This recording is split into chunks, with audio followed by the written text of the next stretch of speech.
सुमगुच्छ में भारत विश्वजनुल सौभाग्य में भारत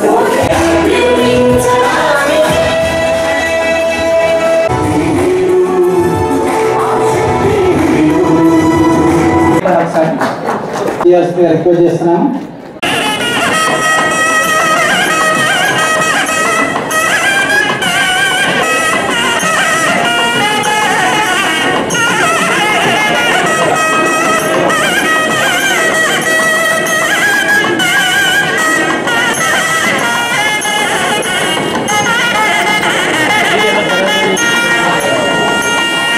శ్రీకాంత్ ఓపెనింగ్ రిమార్క్స్ గౌరవ CEO గారిది ఆడియో విజువల్ స్టార్ట్ చేయాలి, రెడీ సిద్ధంగా ఉండాలి.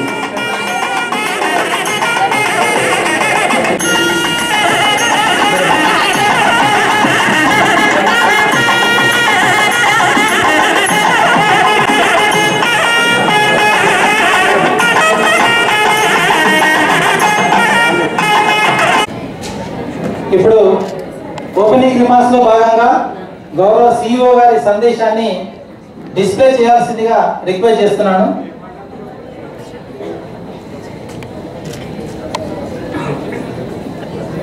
All inclusive and inducement free.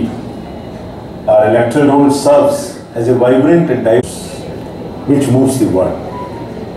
Reflecting this sentiment, it is the Commission's resolve to make our elections inclusive and accessible. 100+ age voters and over 48,000 third gender voters.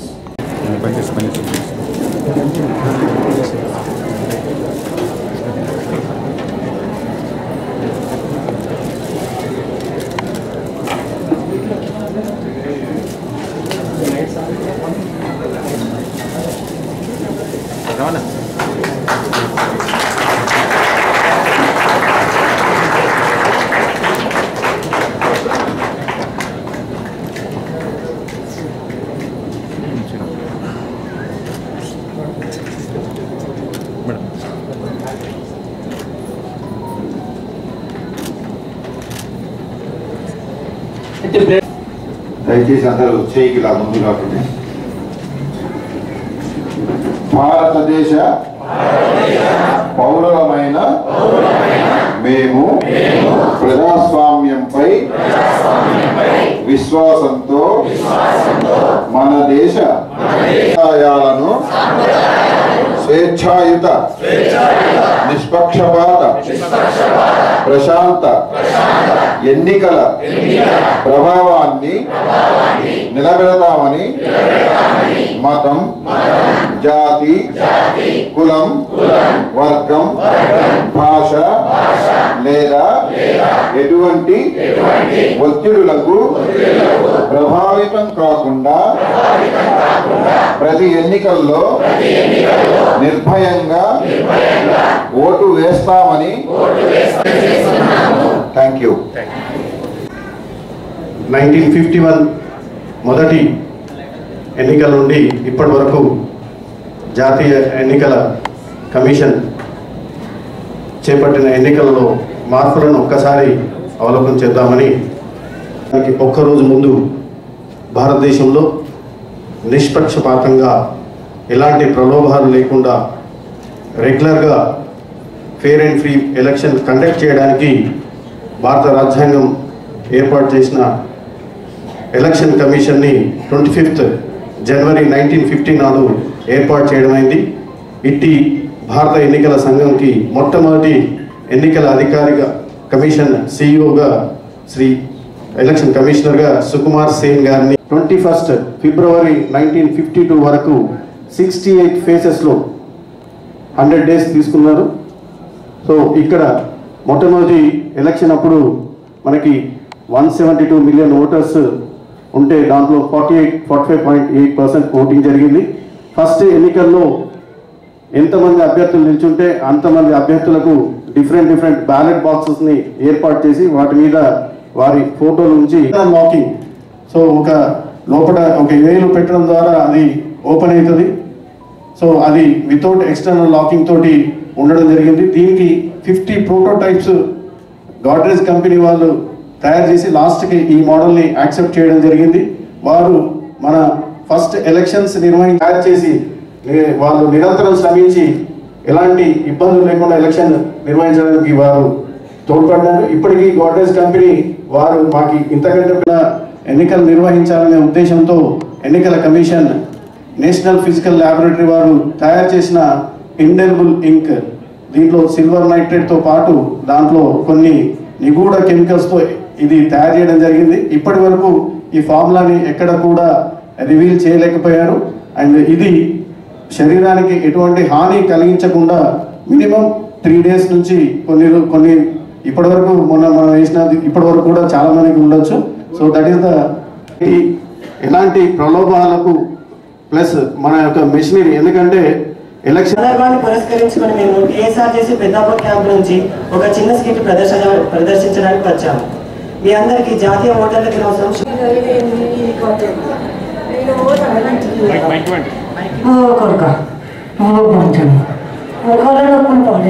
తీసుకోవాలి బిడ్డ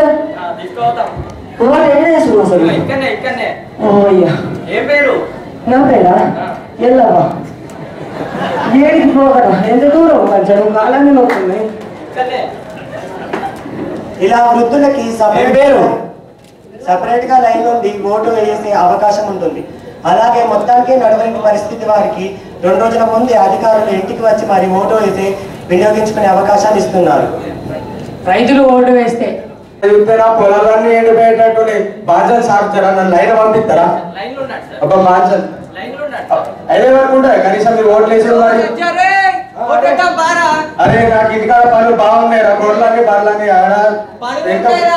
అరే నేను పోతారా? అరే నాతో కాదు నేను పోతా. ఇలా ఒక రైతు చాలా లైన్ ఉందని మా అన్న ఇంటికి వెళ్ళిపోతాడు. అరే లైన్ ఏంది ఇంతగానం ఉంది? గౌరవం వెళ్దాం ఆఫీస్కి. ఏం చేసుడే నీ పోదా, మనకి ఇచ్చింది లీవు. ఇక్కడ ఓటు వేసుకోడానికి అయిపోయినట్టుంది. మన పెండింగ్ వర్క్ చూసుకుందాం బా, వెళ్దాంపా.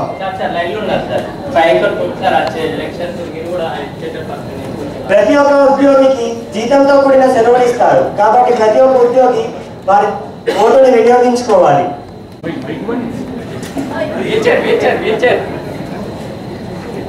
అవిటి వారికి గుడ్డి వారికి సపరేట్ గా లైన్ ఉంటుంది. వారు అందులో ఓటును వినియోగించుకోవచ్చు. వారికి సపరేట్ గా లైన్ లో వీల్ చైర్ కానీ అవి అందులోకి బ్రెయిల్ లిపిలో ఓటు వేసే అవకాశాన్ని ఇస్తారు. నోటా వినియోగం.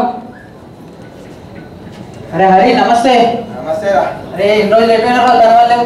అరే నిన్ననే 5-6 వచ్చిండ్రా. అరే మరి ఓట్ల పండుగ ఓటేసినావా?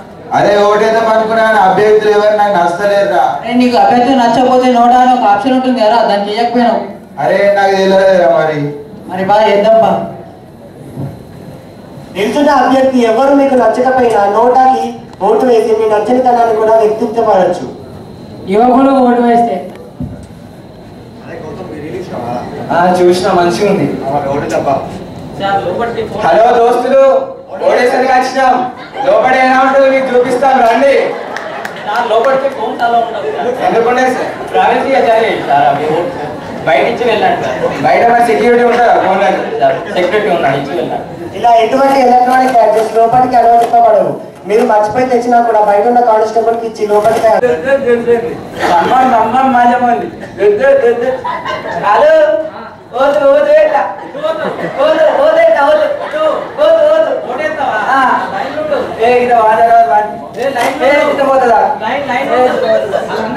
ఇలా కుల మత భేదాలు ఏమి లేకుండా ప్రతి ఒక్కరు ఓటును వినియోగం ఓడేస్తాను.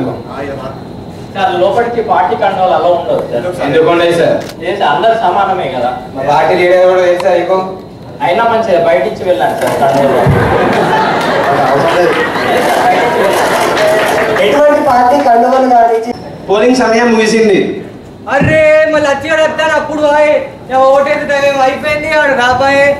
అరే రాజీ అరే అయిపోయిందా ఓట్లేసుడు? అరే నువ్వు ఇప్పుడు వస్తావారా? టైం ఏం అయిపోయి ఓటకి పనులు ఉండే అర్థమనే లోపే టైం అయిపోయిందిరా. నేను అప్పుడే చెప్పిన పనులు ఎప్పుడు ఉంటాయి. మన ఓట అనేది 5 సంవత్సరాలకు ఒకసారి వస్తుంది. ఓటు మనం వినియోగించుకోవాలరా. టైంకి కొద్దిగా పనులు ఉండే అయిపోయిందిరా. ఇంకోసారి సమయం అయిపోయేసరికి వచ్చారు. కానీ అతనికి టైం ఉండకపోవడంతో అతను ఓటు వేయలేకపోతాడు. అదే ఒక నిమిషం ముందు వచ్చిన గేట్ లోపలికి అనుమతింపబడి ఎంత సమయమైనా వారి ఓటును వినియోగించుకునే అవకాశం ఉంటుంది. చూశారు కదా ప్రజలారా, ఈరోజు మేము ఒక పోలింగ్ కేంద్రం దగ్గర ఎలా ఓటు వేస్తారనేది చూపించాం. మన భారత రాజ్యాంగం రాకముందు రాజులు వారి కొడుకులకు వారసత్వంగా రాజ్యాన్ని ఇచ్చేవారు. మన భారత రాజ్యాంగం వచ్చిన తర్వాత మనకు ఒక నాయకుడిని ఎన్నుకునే అవకాశం వచ్చింది. మనం ప్రత్యంతరం ఓటు వేసి మనం మంచి నేతను ఎన్నుకుందాం, మంచి జీవితాన్ని జీవిద్దాం. ఓటు రాజ్యాంగం.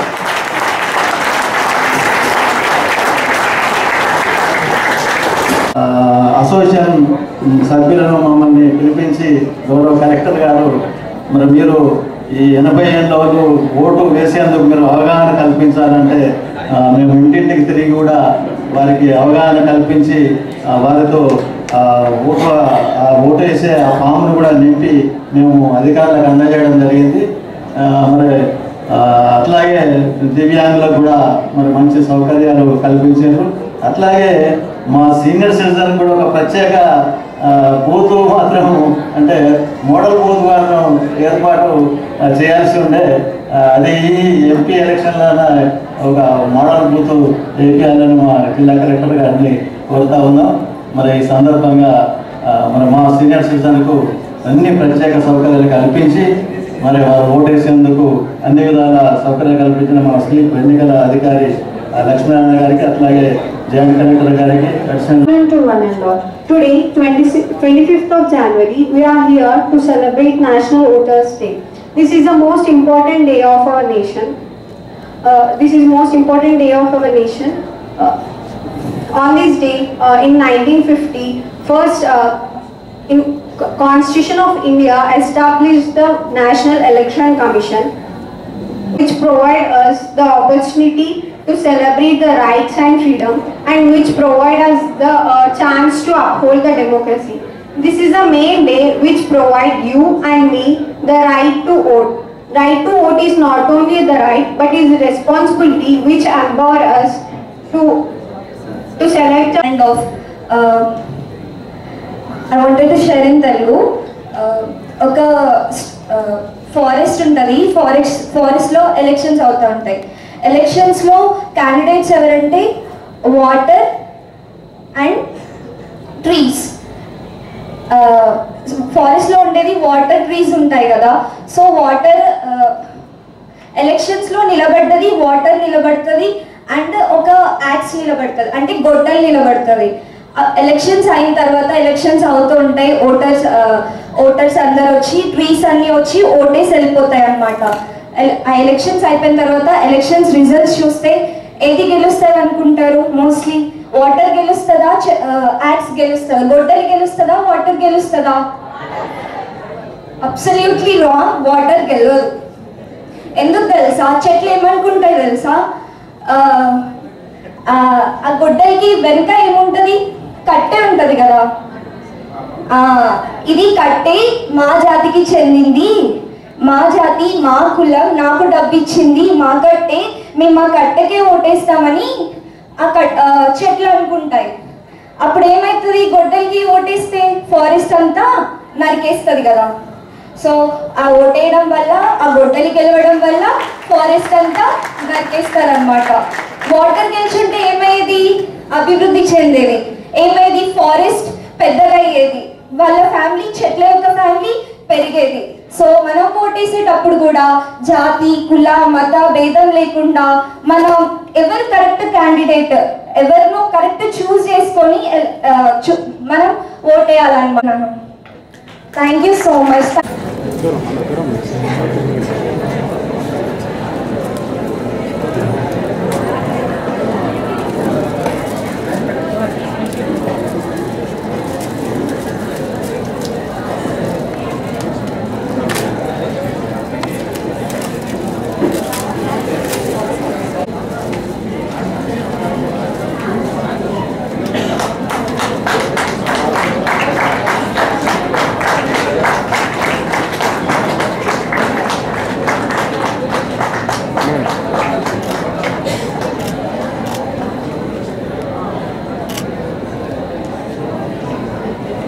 ఎందుకు వేయాలి ఓటు?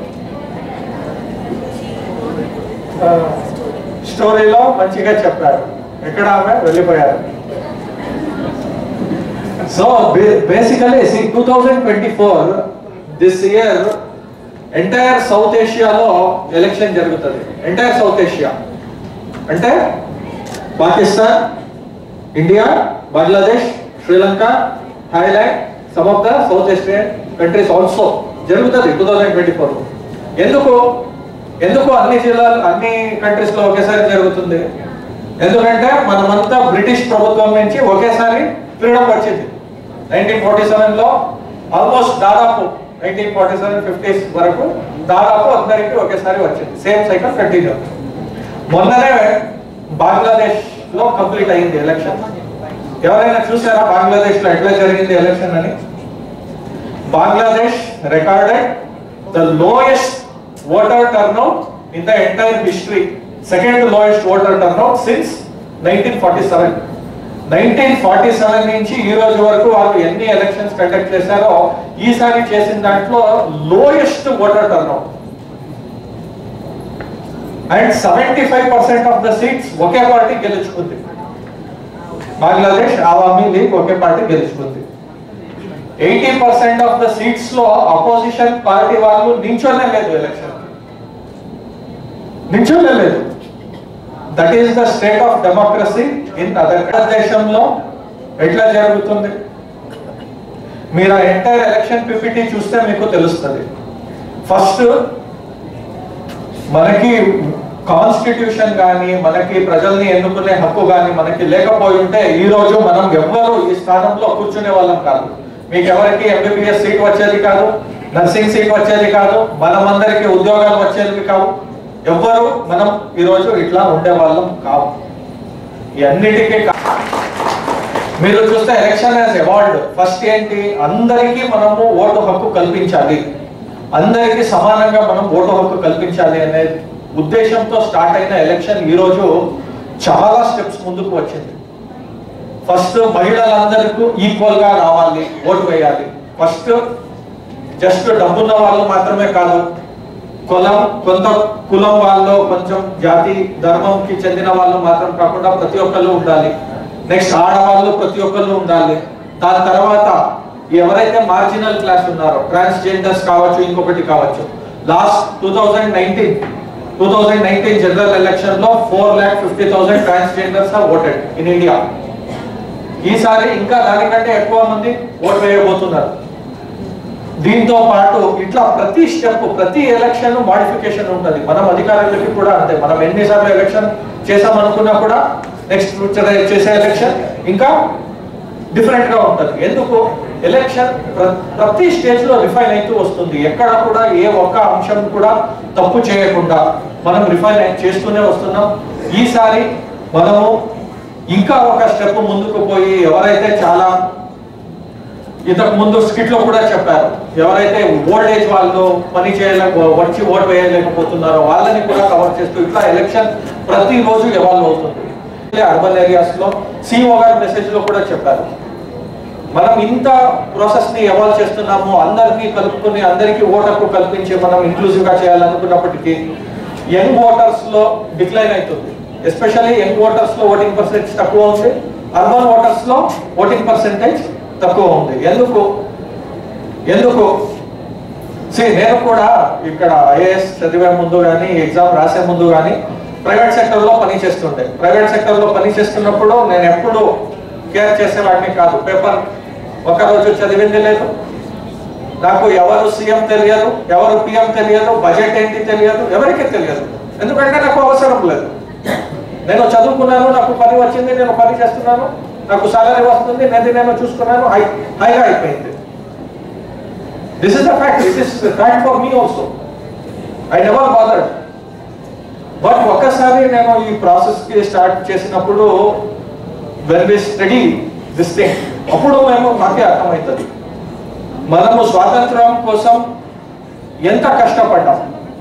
ఇది యంగ్ జనరేషన్ కి తెలియదు, మనం చూడలేదు, మనం ఎప్పుడు చూడలేదు. స్వాతంత్రం కోసం ఎవరు ఎంత కష్టపడ్డారు, అప్పుడు పరిస్థితులు ఎట్లా ఉండే, తర్వాత ఎట్లా మారింది, ఇది ఎవరికి మనకి అవగాహన లేకుండా దయచేసి అందరూ వాళ్ళ వాళ్ళ హక్కుని, వాళ్ళకి ఇచ్చిన ఓటు యొక్క విలువని తెలుసుకుంటూ మీరు నెక్స్ట్ టైం నుంచి ఒక ఇంక్లూజివ్ డెమోక్రటిక్ పార్టిసిపేషన్ చేయాలని కోరుకుంటూ నాకు ఈ అవకాశం ఇచ్చినందుకు చాలా ధన్యవాదాలు. మనము ఏదైనా ఉద్యోగం కానీ చదువు కానీ ఏదైనా ఎంపిక చేసుకోవాలనుకుంటే అది లైఫ్ లాంగ్ మనకి అవసరమైనటువంటిది కార్యక్రమం అని ఆ కోర్స్ని ఆ కెరియర్ని చాలా జాగ్రత్తగా చూస్ చేసుకుంటాం. స్టడీ నుంచి ఈ ఒక బాట వేసుకుని ఒక లక్ష్యం వైపు వెళ్తూ ఉంటాం. మరి అదేవిధంగా జీవిత భాగస్వాములను సెలెక్ట్ చేసుకునేటప్పుడు కూడా జాగ్రత్తగా ఉంటాం. కానీ మన జీవితాలనే తారుమారు చేసేటువంటి ప్రభావం ఉన్నటువంటి ఈ కార్యక్రమాన్ని పట్టించుకో, ఎందుకంటే దానికి మనకు సంబంధం లేదనుకుంటాం. కానీ నిజానికి ఇదే చాలా పెద్ద సంబంధం ఉంటుంది. మన లక్ష్యం ఏదైతే పెట్టుకుంటున్నామో చదువు గురించి కావచ్చు, ఉద్యోగం గురించి కావచ్చు, మన జీవితంలో స్థిరపడడం గురించి కావచ్చు, దానిలన్నింటినీ అస్థిరపరిచేటువంటిది ఈ యొక్క కార్యక్రమం. సో ఈ అస్థిరపరిచే కార్యక్రమాన్ని మనం వదిలేసి మనం ఎట్లా స్థిరపడతాం చెప్పండి. కాబట్టి ప్రజాస్వామ్యం అనేటువంటి పునాది గట్టిగా ఉంటేనే దానిపైన నిలబడ్డ మన అందరం గట్టిగా ఉంటాం. ఇది ప్రతి ఒక్కరు అర్థం చేసుకోవాలి. ఇందాక అమ్మాయి చెప్పింది చూసారు కదా మీరు, గొడ్డలి కామని చూసి గొడ్డలిని వదిలేసిండ్రు. ఆ గొడ్డలి కామనే మంచిగా కట్టె లెక్క కనబడ్డది, కట్టె పడదు అనుకుంటే కట్టె దాని నిజ స్వరూపం ఇటు తిరగగానే కనబడేది. సేమ్ అట్లానే మనము ముఖాలను చూస్తాం. సో ఇప్పుడిప్పుడే కొంత అవేర్నెస్ వస్తున్నది. పట్టణీకరణ చెందినప్పుడు నిజానికి అసలు మన ప్రజాస్వామ్యంలో ఉన్నటువంటి విలువ ఏంటి, ప్రజాస్వామ్యం యొక్క ప్రాముఖ్యత ఏంటి అన్నది జనం దాకా పోవట్లేదు. ఎందుకు అంటే దాన్ని తీసుకెళ్లాల్సిన వాళ్ళు ఎవరైతే ఉన్నారో వాళ్ళు తీసుకెళ్లరు. ఎందుకు తీసుకెళ్లరు? అది తెలియకపోతేనే వాళ్ళకి లాభం ఉండులకి, మన పౌరులకి దాంట్లో ఉండే ఇంపార్టెన్స్ అనేది తెలియజెప్పాలి. ఇప్పుడు అమ్మాయి స్పీచ్ ఇచ్చారు, ఇంకొక అమ్మాయి తను చూసారు కదా, తను సైన్స్లో ఎక్స్పర్ట్, ఒక మంచి డాక్టర్ కాగలుగుతుంది, కానీ సోషల్లో వీక్ ఉన్నారు. సో సోషల్ కూడా చాలా ఇంపార్టెంట్ అనేది అర్థమైంది, ఇప్పుడు అర్థమై ఉంటుంది. కాబట్టి ఇప్పటి నుంచి ఆ వైపు కూడా చూస్తుంది. సో ఒకవైపే చూడొద్దు, ఇంకోవైపు చూడాలి. జీవితంలో ఇంకో పార్శ్వం ఉన్నది అనేది మనకి ఓటర్స్ డే తెలియజేస్తుంది. మరి మన దగ్గర చూసుకున్నట్లయితే మనము మన కలెక్టర్ గారి ఆధ్వర్యంలో ఈ మధ్యనే ఎలక్షన్ చేశాము.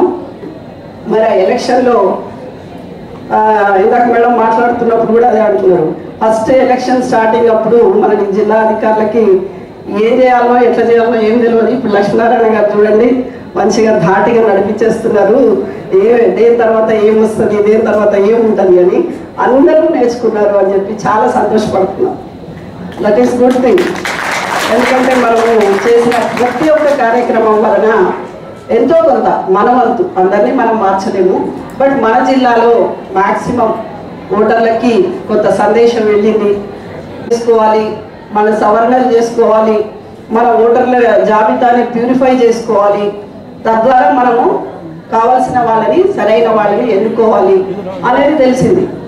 అయితే నేనేమనుకుంటున్నా అంటే ఇంకొక 5 ఏళ్లలో, అంటే ఇది ఏమన్నా మీరు వేరే రకంగా తీసుకోవద్దు, ఎక్కువ శాతం వస్తాయని అనుకుంటున్నాను. నోటాలు కూడా ఎక్కువ శాతం వస్తాయి. నోటాలు రావాలి, వస్తే ఏమవుతుందంటే అప్పుడే సరైన అభ్యర్థులు ముందుకు వస్తారు. మన ప్రజాస్వామ్యంలో మనకి 1947లో పెట్టినప్పుడు ఇందాక ఏసీ గారు చెప్పారు కదా, అందరికీ సమాన అవకాశాలు ఉండాలా. ఎందుకంటే దాని మీద చాలా చర్చ జరిగినప్పుడు అప్పుడు సంస్థానాలు ఉన్నాయి. సంస్థానాలన్నీ కలిపేసి మనకు ఇండియా ఏర్పడింది. ఏ సంస్థాన అధిపతులు ఎవరైతే ఉన్నారో వాళ్ళకి మాత్రమే ఓటు ఉండాలి అనేది ఒకటి వచ్చింది. లేదు చదువుకున్న వాళ్ళకి మాత్రమే ఓటు ఇవ్వాలనేది ఒకరికి వచ్చింది. లేదు ఇంత ఆస్తి ఉండి ఒక సోషల్ స్టేటస్ ఉన్న వాళ్ళకి ఇవ్వాలని కొందరికి వచ్చింది. పురుషులకు మాత్రమే ఇవ్వాలి ఈ కేటగిరీలో అనేది ఒకటి వచ్చింది. బట్ ఇవన్నీ పక్కకు దోసేసి మన ప్రప్రథమ ప్రైమ్ మినిస్టర్ గారు ఎవరైతే ఉన్నారో నెహ్రూ గారు ఒక కమిటీ వేసి ఆ కమిటీలో ఏం చేద్దామని మాట్లాడినప్పుడు వాళ్ళందరూ మేధావులు కూర్చొని చేసింది ఏమిటంటే కొద్దిమందే వస్తారు, డబ్బున్న వాళ్ళకి పెడితే కొద్దిమందే వస్తారు. కాబట్టి ఇవి కాదు, అది ప్రజాస్వామ్యమే కాదు. ఇంతమంది జనాభా ఉన్న చోట కొద్దిమంది ఓటేస్తే ఆ కొద్దిమంది అభిప్రాయమేది. కాబట్టి అందరూ జనాభా దాంట్లో పాల్గొనాలి. కాబట్టి అన్ని కులాలు, అన్ని మతాలు, అన్ని జాతులు, ఆర్థికంగా పేదవారు కావచ్చు, ధనికులు కావచ్చు, విద్యావంతులు కావచ్చు, విద్య లేని వాళ్ళు కావచ్చు, మహిళలు కావచ్చు, పురుషులు కావచ్చు, అందరికీ ఇన్ని సంవత్సరాలు దాటితే, ఎందుకంటే ఆ సంవత్సరాల వరకు వాళ్ళకి జ్ఞానం రాదు కాబట్టి అప్పుడు వాళ్ళు నేతలు ఎన్నుకునే తెలివితేటలు వస్తాయి. కాబట్టి ఇగో ఈ వయసు నుంచి దాటిన వాళ్ళు ఓటర్గా ఉండాలి అని పెట్టారు. చాలా మంది ఆల్రెడీ డాక్యుమెంటరీస్, అదేవిధంగా మన how the election system has evolved అనే దానికి చక్కగా నరేష్ గారు వివరించడం జరిగింది. So I was worried actually when Lakshminarayana garu నాకు we will show this entire evolution of election process అనేది చెప్తే మళ్ళీ మిస్ అయితే కష్టం అవుతుంది కొన్ని అండి. But I think they have done a wonderful job. ఎందుకంటే మనకి తెలియాల్సిన అవసరం ఉంది. First why we celebrate today as the national voters day అనేది గౌరవ సిఈసి గారు మన వాళ్ళ ఇచ్చిన చిన్న మెసేజ్లో చెప్పడం జరిగింది. సో ముఖ్యంగా ఈరోజు 1950 నాడు ఎలక్షన్ కమిషన్ ఆఫ్ ఇండియా కాన్స్టిట్యూషన్లో భాగంగా ఫామ్ కావడం జరిగింది. సో ఒక ముఖ్యమైన బాధ్యత ఎలక్షన్ కమిషన్కి ఆ రోజు కాన్స్టిట్యూషన్ ప్రకారం ఇవ్వడం జరిగింది. సో ఒక బిగ్గెస్ట్ డెమోక్రసీకి ఎలక్షన్ కండక్ట్ చేయడం అంటే ఆషామాషి విషయం కాదు. అదేవిధంగా మనం ఇవల్యూషన్ కూడా చూసాం. అంటే ఎక్కడ కూడా బ్యాక్ స్టెప్ వేయలేదు. ఎన్నో ఛాలెంజెస్ ఉండే మన కంట్రీకి, బట్ ఎక్కడ కూడా బ్యాక్ స్టెప్ వేయకుండా ప్రతిసారి కూడా, అంటే స్టార్టింగ్లో మనం చూస్తే ఉమెన్ ఓటర్స్ లేరు, ఏ విధంగా వాళ్ళని ఇన్వాల్వ్ చేయాలి. అదేవిధంగా మన దేశం మీ అందరికీ తెలుసు, వివిధ రకాలైన కల్చర్స్, వివిధ రకాలైన లాంగ్వేజెస్, వివిధ రకాలైన టెరెన్స్, అంటే మన జోగ్రఫికల్గా కూడా చాలా ఛాలెంజెస్ మనం చూసాం. టోపోగ్రఫికల్గా కానివ్వండి, ఇతరితర ఇల్లిటరసీ వాజ్ ద మెయిన్. ఇది చాలా మంది కంట్రీస్, డెవలప్ కంట్రీస్, వీళ్ళు ఏం చేయగలుగుతారు, it will be a failure after India formation, they will not be able to survive for much longer అని స్టేట్మెంట్స్ కూడా ఇవ్వడం జరిగింది. But we have proved the entire world wrong. So that is India, and that is the entire election and the importance of democracy. And this has been possible. ఇది ఎందుకు possible అయింది అని మనం చూసుకుంటే, ఒక ఎఫెక్టివ్ ఎలక్షన్ కమిషన్ అంటే కొన్ని ఇన్స్టిట్యూషన్స్కి ఆ క్రెడిబిలిటీ ఉంది ఈ రోజు వరకు కూడా. So if you see ECI is one of such institutions. ఒక ఫ్రీ ఫియర్లెస్ మేనర్లో ఎలక్షన్ కండక్ట్ చేయడం, అదేవిధంగా మన ప్లెజ్లో మనం చూసుకున్న రిలీజియన్కి వ్యతిరేకంగా, రేస్కి ఎక్కడ కూడా ఇండ్యూస్మెంట్ ఫ్రీ ఎలక్షన్ నిర్వహించడంలో వారు ఇచ్చే ఆదేశాలు, వాళ్ళు ఇచ్చే ఇన్స్ట్రక్షన్స్ మనకి free and fair election conduct చేయడానికి దోహదపడుతున్నాయి. నేషనల్ ఓటర్స్ డే ఎందుకు ఇంపార్టెంట్ అనేది ఏసీ గారు వాళ్ళ స్పీచ్లో చెప్పారు. మనం ఎంత ఇవాల్వ్ అయినా there are still many challenges ahead of us. ముఖ్యంగా మనం అందరినీ నమోదు చేసిన తర్వాత కూడా when it comes to the day of voting, చాలా మంది voters, especially the urban voters and also the youth voters, ఎవరైతే యంగ్ ఓటర్స్ ఉంటారో వాళ్ళు ఆ రోజు ఓటింగ్ వేయడానికి కొంచెం సందేహము, మరి I don't know what are the reasons, కానీ ఆ రోజు మాత్రం పోలింగ్ స్టేషన్కి రాకుండా వాళ్ళు స్కిప్ అవుతున్నారు, which is very very wrong. మన అందరికీ తెలుసు, ఒక ఎలక్షన్ నిర్వహించాలంటే దానికి ఎంతో కృషి వెనకాల ఉంటుంది. ముఖ్యంగా మనం చూసుకుంటే ఎలక్షన్ మెషినరీలో ఇన్వాల్వ్ అయిన ప్రతి వాళ్ళకి ట్రైనింగ్ ఇవ్వడం, ముఖ్యంగా మోస్ట్ ఇంపార్టెంట్ ఎలక్ట్రల్ రోల్ మనం చేస్తున్నాం. దానికి సంబంధించిన so many officers will be working on it. ప్రతి ఒక్కరిని నమోదు చేయడం, ఒక స్వీప్ లాంటి పెద్ద కార్యక్రమాలు చేయడం. ఉద్దేశం ఒకటే, ఎవరు కూడా ఎలిజిబుల్ ఓటర్ మిస్ కాకూడదు.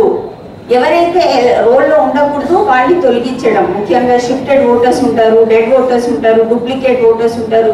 ఈ ప్రక్రియలో భాగంగా చాలా మంది కృషి చేయడం జరుగుతుంది. ముఖ్యంగా చిన్న స్థాయి అధికారులు, బిఎల్ఓస్, అదేవిధంగా సూపర్వైజర్స్, అదేవిధంగా దానిపైన ఏఈఆర్ఓస్ అండ్ ఈఆర్ఓస్.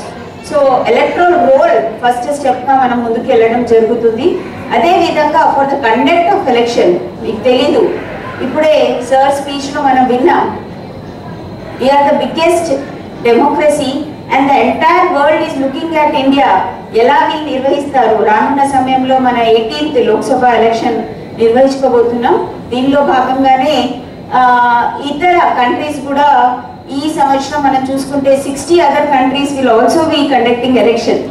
కానీ ఓటింగ్ పర్సంటేజ్ ఏసీ గారు చెప్పారు, రీసెంట్గా Bangladesh was like it is in the declining stage, but in India it is the reverse వే.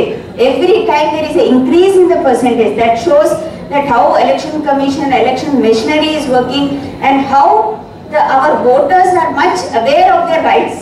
కానీ ఇంకా చేయాల్సింది ఉంది అని వేదిక మీద నుంచి మీ అందరికీ రిక్వెస్ట్ చేస్తున్నాం. ఎందుకంటే మన ఓటింగ్ పర్సంటేజ్ కూడా చూసుకుంటే జిల్లాలో మొన్న 76.68% మన ఓటింగ్ నమోదు చేసుకోవడం జరిగింది. కానీ దట్ మీన్స్ అనదర్ 22% మనము 23%, అప్రాక్సిమేట్ 23% నమోదైన వాళ్ళు ఇంకా ఓటింగ్కి రాలేదు. So that is where we have to now look at 23% ఎందుకు రాలేదు అని చూడాల్సిన అవసరం ఉంది. ఈ ఎలక్షన్ ప్రక్రియ అనేది ఓన్లీ ఎలక్షన్ కమిషన్ లేకపోతే సిబ్బంది అనేది కాదు చెప్పాలంటే. This is basically the responsibility of all the 3 important stakeholders. ముఖ్యంగా ఎలక్షన్ మెషనరీ ఎలాగో ఉంటుంది, అదేవిధంగా రాజకీయ పార్టీల కాంట్రిబ్యూషన్ కూడా అవసరం. ఎందుకంటే ఒక ఫ్రీ ఫెయిర్గా ఒక డెమోక్రసీ మనం తీసుకురావాలంటే తప్పనిసరిగా రాజకీయ పార్టీలు, రాజకీయ నాయకులు పాత్ర ఎంతో ఉంటుంది. సో వాళ్ళు కూడా డిటర్మినేషన్తో ఉండాల్సిన అవసరం ఉంది. And last but not the least the voters. So ఓటర్స్కి సంబంధించిన నమోదు కార్యక్రమం మనం చేస్తాము. దాని తర్వాత వాళ్ళు ఓటు వేసేటట్టు మన అన్ని ఈవీఎంస్ ప్రిపేర్ చేస్తాం. అదేవిధంగా చాలా వరకు అన్ని ఫెసిలిటేషన్ కూడా చేసుకోవడం జరుగుతుంది. ఆల్రెడీ లక్ష్మీనారాయణ గారు ప్రెజెంటేషన్లో మోడల్ పోలింగ్ స్టేషన్ కానివ్వండి, AMF facilities in the polling station అన్ని కూడా is the ethical voting part of it. So తప్పనిసరిగా ఇది ఇంకా కూడా స్ట్రాంగ్గా ప్రజల్లోకి అదేవిధంగా ఓటర్స్కి వెళ్ళాల్సిన అవసరం ఉంది. ముఖ్యంగా వాళ్ళ బాధ్యతగా ఓటింగ్ అనేది ఒక బాధ్యతగా వాళ్ళు భావించాల్సిన అవసరం ఉంది. తప్పనిసరిగా ఓట్ అంటే ఏసీ గారు చెప్పినట్టు ఒకవేళ అభ్యర్థులు నాకు ఇష్టం లేదు అనే దానికే నోటా అనేది రావడం జరిగింది, none of the above. So తప్పనిసరిగా దానికి ఓట్ వేసిన చాలా వరకు సపోజ్ ఆ కంటెస్టింగ్ క్యాండిడేట్స్ కూడా పొలిటికల్ పార్టీస్ కూడా ఆలోచన చేసే విధంగా ఉండే అవకాశాలు ఉంటాయి నోటాకి ఎక్కువ ఓట్లు పడితే. సో తప్పనిసరిగా అంటే అది ఒక ఆప్షన్ మీకు ఇవ్వడం జరిగింది. So the vote for sure మీ అందరికీ తెలుసు. సో ఇది మన బాధ్యత. నథింగ్ ఈజ్ లైక్ ఓటింగ్ అంటే ఎన్ని బాధ్యతలు ఉన్నా కూడా nothing is like voting. I vote for sure అనే నిదానంతో మనం ముందుకు వెళ్ళడం జరుగుతుంది. రానున్న లోక్సభ ఎలక్షన్స్కి కూడా ఇక్కడ ఉన్న యంగ్ ఓటర్స్ కానివ్వండి ప్రతి ఒక్కరు కూడా భాగస్వామ్యం కావాల్సిందిగా కోరుతున్నాము. అదేవిధంగా మన స్వీప్ యాక్టివిటీస్ కింద I would like to appreciate the entire స్వీప్ team from this forum. Lakshminarayana garu, Devender Reddy garu, అదేవిధంగా Ashok garu and everyone who was involve పేరున ప్రతి ఒక్కరిని కూడా, నరేష్ గారు, డిపిఓ గారు, బికాస్ గ్రామంకి గడపకి మనం వెళ్ళడం జరిగింది మున్సిపాలిటీస్లో కూడా. అండ్ అదేవిధంగా అంటే ఎలక్షన్ అనేది ఒక డిస్ట్రిక్ట్ ఎలక్షన్ ఆఫీసర్ అనుకుంటే కాదు, దానికి చాలా మంది సహకారం ఇస్తేనే అది ఎఫెక్టివ్గా మనం ఇంత ఎఫెక్టివ్గా ఈ ఎలక్షన్ నిర్వహించుకోగలిగామని నేను భావిస్తున్నాను. ద ఎంటైర్ రిటర్నింగ్ ఆఫీసర్స్ కానివ్వండి, వాళ్ళ టీమ్స్ కానివ్వండి, అదేవిధంగా ఎన్ఫోర్స్మెంట్ ఇండ్యూస్మెంట్ ఫ్రీ అంటే ఎన్ఫోర్స్మెంట్ టీమ్స్ కూడా చాలా చక్కగా ఎఫ్ఎస్టీస్ కానివ్వండి, ఎస్ఎస్టీస్ కానివ్వండి, అదేవిధంగా ఎక్స్పెండిచర్ మానిటరింగ్ టీమ్స్ కానివ్వండి, and most important model code of conduct teams కానివ్వండి, చాలా చక్కగా ఎక్కడ కూడా ఎలాంటి ప్రాబ్లం లేకుండా వాళ్ళ ఇచ్చిన బాధ్యతని 100% నిర్వహించి చేయడం జరిగింది. ఈ వేదిక మీద నుంచి ముఖ్యంగా మన స్వీప్ టీంతో పాటు ముఖ్యమైన పాత్ర media and electronic press and మీడియాకి కూడా, ఎందుకంటే ప్రతి చివరి వరకు ఏదైతే మేము కార్యక్రమాలు చేస్తున్నాం వాటిని ప్రతి ఒక్కరికి అందించడానికి వాళ్ళ సహకారం అందించారు. So thank you for that. వాళ్ళ పాత్ర కూడా, ఎందుకంటే they are the fourth estate, so they have equal responsibility. ఎలాగైతే డెమోక్రసీలో 3 పిల్లర్స్ ఉంటాయి మనందరికీ తెలుసు, 4వ పిల్లరే ప్రెస్ అండ్ మీడియా. పిల్లర్ ఒక డెమోక్రసీ అనేది మనం చూసుకుంటే 4 పిల్లర్స్ కూడా స్ట్రాంగ్ గా ఉంటేనే ఎఫెక్టివ్ డెమోక్రసీ అనే ఒక మంచి డెమోక్రసీ అనేది మనం అనుకోవచ్చు. కాబట్టి 4 ఏవైతే పిల్లర్స్ ఉన్నారో వాళ్ళ పాత్ర ఎంతైనా ఉంది. సో చాలా చక్కగా వాళ్ళ సపోర్ట్ కూడా అందించడం జరిగింది. మేము చేసే కార్యక్రమాలు అవేర్నెస్ కానివ్వండి, ఇవన్నీ కూడా ప్రతి ఓటర్కి చేరే విధంగా వాళ్ళు కూడా సహకరించారు. అదేవిధంగా సో ఇవాల్వ్ అయిన పరిస్థితిలో మనం చూసాం, అంటే ప్రతిసారి కూడా కొత్తవి వస్తూ ఉంటాయి. సో ఈసారి ఎలక్షన్స్లో మనం గమనించింది ఏంటంటే మనకి కొత్త ఛాలెంజ్ హోమ్ ఓటింగ్ అనేది.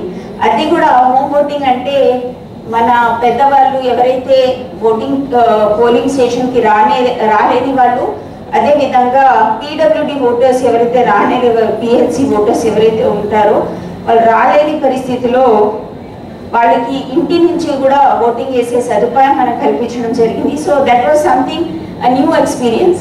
అదేవిధంగా పోస్టల్ బ్యాలెట్కి సంబంధించి కూడా ఫెసిలిటేషన్ సెంటర్లోనే పోస్టల్ బ్యాలెట్ సదుపాయం కల్పించడం, these 2 were very new to all of us, but ఎఫెక్టివ్గా మనం అవి చేయడం జరిగింది. అండ్ మనం చెప్పుకోదగితే ఏంటంటే when I joined here, young voters మనం చూసుకోవాలంటే హెల్త్ ఆఫ్ ద రోల్లో యంగ్ ఓటర్స్ పార్టిసిపేషన్ సార్ కూడా అన్నారు. యంగ్ ఓటర్స్ అనేది నమోదు కావడం, వాళ్ళ పార్టిసిపేషన్ ఎఫెక్టివ్గా ఉండాలనేది వారు చెప్పడం జరిగింది. సో జాయిన్ అయినప్పుడు ఎలక్టరల్ రోల్లో మనం చూసుకుంటే ఓన్లీ 5,000 ఓటర్స్ మన నమోదులో ఉన్నారు.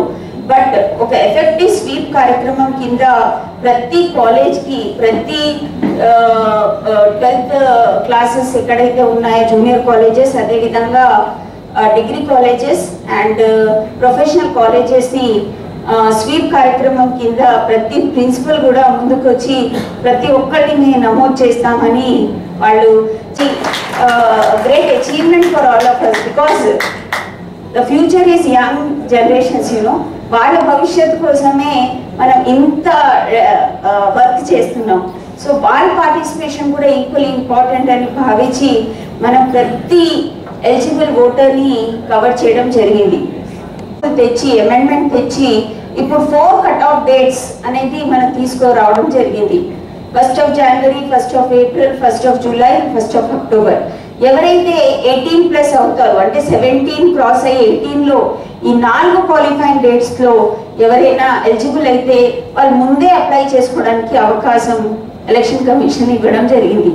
సో దీన్ని 100% యూటిలైజ్ చేసుకోవాలనేది యంగ్ ఓటర్స్కి చెప్తున్నాం. అదేవిధంగా నిహారిక గారు ఇక్కడ ఉన్నారు, ట్రాన్స్జెండర్స్కి కూడా, అంటే ముందు బట్ ట్రాన్స్జెండర్ కమ్యూనిటీ కూడా ఈజ్ ఎ గ్రోయింగ్ కమ్యూనిటీ. వాళ్ళ హక్కులు కూడా వాళ్ళని ట్రాన్స్జెండర్గా అండ్ వాళ్ళు ఇతర డీటెయిల్స్ ఇవ్వకుండానే వాళ్ళని నమోదు చేసే అవకాశం ఎలక్షన్ కమిషన్ ఇవ్వడం జరిగింది. సో దానిలో ఆధారంగానే మనము ముందు ఓన్లీ 7 to 8 ట్రాన్స్జెండర్స్ ఉండే, ఈరోజు వాళ్ళే ముందుకొచ్చి అందరూ కూడా ఆల్మోస్ట్ 38 మెంబర్స్ నమోదు కావడం జరిగింది. So thank you for that. And నాకు తెలిసి ఆ ఓటింగ్ డే నాడు 30th November నాడు వాళ్ళందరూ కూడా ఒక్కరు కూడా మిస్ కాకుండా వాళ్ళ ఓటు హక్కుని వినియోగించుకోవడం జరిగింది. So thank you Niharika and అందరికీ కూడా నా తరఫున. So what is now to scene is ఈ లోక్సభ ఎలక్షన్ ఏదైతే మనం నిర్వహించుకోబోతున్నాం అప్పుడు కూడా అందరు ఓటర్స్ కూడా తప్పనిసరిగా వాళ్ళ ఓటు హక్కుని వినియోగించుకోవాలి. ఎందుకంటే దాని తర్వాత ప్లెడ్జ్లో మనం చెప్పుకున్నట్టు ఫియర్లెస్గా వాళ్ళు ముందుకి రావాలి. ఎలాంటి అమ్మాయి చిన్న స్టోరీలోనే చెప్పడం జరిగింది. So it was very good, very clear. చిన్న జస్ట్ 2 minutesలో ఎంటైర్ ఎలక్షన్ ప్రాసెస్లో ఏ విధంగా ఓటర్స్ ఆలోచన విధానం ఉంది అనేది చాలా చక్కగా చెప్పడం జరిగింది. సో అందుకోసమే ఓట్ వేసే ముందు మళ్ళొకసారి పేరిన తెలంగాణ స్టేట్ లెజిస్లేచర్ అసెంబ్లీకి సంబంధించిన వీరందరూ కూడా చాలా చక్కగా ఇన్వాల్వ్ అయ్యి 100% మీ వంతు సహకారం అందించినందుకు ధన్యవాదాలు తెలుపుతూ నాకు ఈ అవకాశం ఇచ్చిన పెద్దలందరికీ కూడా ధన్యవాదాలు. వినయ్ కండెల,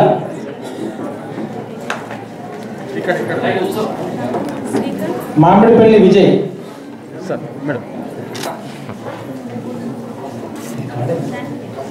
మామిడిపల్లి విజయ్, మొహమ్మద్ షహబాజ్, జ్ఞానేశ్వర్ గుండారం,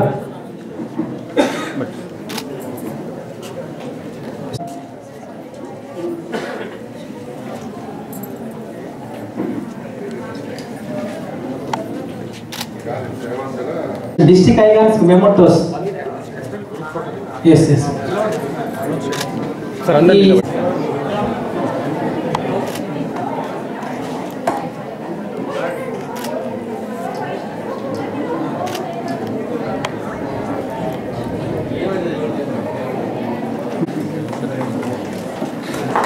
మీరు డిస్ట్రిక్ట్ ఐకాన్ 102 సంవత్సరాలు. ఈ వయస్సులో కూడా ఎన్నికలకు సంబంధించి ప్రచారం చేయడంలో ముందు వరుసలో ఉన్న వీరికి ప్రత్యేకంగా అభినందనలు. ఇంతకుముందే జిల్లా కలెక్టర్ గారు చెప్పారు, వాళ్ళ 7 నుంచి 38 వరకు పెంచడంలో కీలక పాత్ర వహించారు. అదేవిధంగా థర్డ్ జెండర్కి ఒక దిక్సూచిలాగా పనిచేయడం జరిగింది. వారికి మెమోటో అందజేయాల్సిందిగా జిల్లా కలెక్టర్ గారు రిక్వెస్ట్ చేస్తున్నాను. నెక్స్ట్ స్వప్నిక గారు, వెయిట్ లిఫ్టర్. యూత్కి ఓటర్గా నమోదు కావాలని వీరిగా సోషల్ మీడియాలో ప్రచారం చేశారు. వీరికి మెమోటో అందజేయాల్సి. విలువిద్యలో ఆర్చరీలో గోల్డ్ మెడల్ సంపాదించారు. వీరి ద్వారా కూడా ఉద్యోగులకి అట్లాగే డిఆర్డిఓ గారిని వచ్చి మెమోటో స్వీకరించాల్సింది కోరుతున్నాము. ప్రతి మైకి స్వీప్కి సంబంధించిన యాక్టివిటీ చేరవేయడంలో ముందు వరుసలో ఉండి ప్రచారం గావించి చేసినందుకు దేవరాజు గారి తర్వాత నారాయణ శాతం చేయడంలో వీరు చాలా కృషి చేశారు మేడం. ప్రతి రిపోర్ట్ని ప్రతి సమాచారాన్ని సకాలంలో అందజేశారు. వీరికి మెమోటో అందజేయాల్సింది కోరుతున్నాను. Shri Ashok garu, nodal officer, degree colleges కావడానికి కృషి చేశారు. వీరికి కూడా మెమోటో అందజేయాల్సిందిగా రిక్వెస్ట్ చేస్తున్నాను. అట్లాగే చేయించినందుకు వారికి ప్రత్యేకంగా మెమోటో అందజేస్తున్నాం. రీచ్ కావడం జరిగిందనేది తెలియజేస్తూ వారికి మెమోటో అందజేయాల్సిందిగా.